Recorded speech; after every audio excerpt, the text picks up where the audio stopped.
ঠিক রাত 2টায় কারাকাসের আশেপাশের সামরিক লক্ষ্যবস্তু যেমন ফোর্ট তিউনা এবং লা কার্লোটা বিমান ঘাঁটিতে একযোগে হামলা শুরু হয়।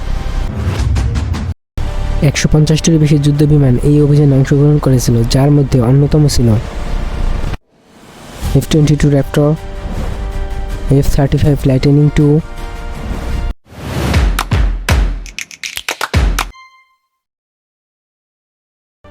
3 জানুয়ারি 2026 ভেনেজুয়েলার রাজধানী কারাকাস। দিনেও মানুষ জানত না আজকের রাত্রি তাদের জীবনে অন্ধকার নিয়ে আসবে। মার্কিন সাইবার আক্রমণের কারণে পুরো কারাকাস শহরে লোডশেডিংয়ে অন্ধকার নেমে আসে। কারাকাসের 6 মিলিয়ন মানুষ অন্ধকারের গহ্বরে তলিয়ে গেল। এটি কোনো সাধারণ লোডশেডিং ছিল না, এটি ছিল বিশ্বের সবচেয়ে শক্তিশালী রাষ্ট্রের নিখুঁত আক্রমণ। EA-18G বিমানের মাধ্যমে ভেনেজুয়েলার সামরিক ও বেসামরিক যোগাযোগ ব্যবস্থা সম্পূর্ণভাবে জ্যাম করে দেওয়া হয়।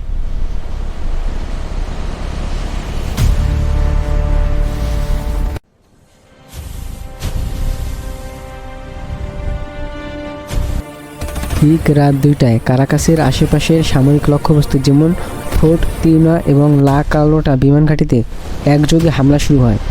এই হামলার মূল উদ্দেশ্য ছিল যে ভেনেজুয়েলার আকাশ প্রতিরক্ষা ব্যবস্থাকে সম্পূর্ণভাবে নিষ্ক্রিয় করে ফেলা।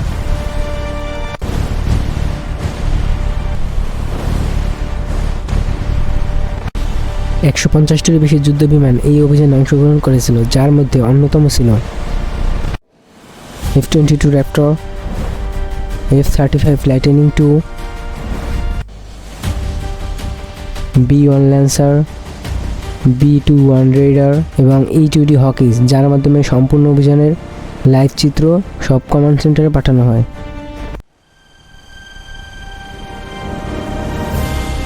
মার্কিন নৌবাহিনী অনেক আগে থেকেই ভেনেজুয়েলার নৌপথ অবরোধ করে রেখেছিল। MH-60M black Hawks, MH-47G চিনুক্স, MH-6 little birds হেলিকপ্টারের সাহায্যে ডেল্টা ফোর্সের সদস্যরা ভেনেজুয়েলার প্রেসিডেন্ট প্রাসাদে প্রবেশ করে। হেলিকপ্টারগুলো সমুদ্রপৃষ্ঠ থেকে মাত্র 100 ফুট উপর দিয়ে উড়ে রাডার ফাঁকি দিয়ে প্রাসাদে প্রবেশ করেছিল। এই অপারেশনের নাম দেওয়া হয়েছিল অ্যাবসলিউট রিজলভ। সর্বশেষ পাওয়া তথ্য অনুযায়ী এই অপারেশনে 80 জনের বেশি নিহত হয়েছে, যার মধ্যে 30 জনের মতো ছিল কিউবার সদস্য।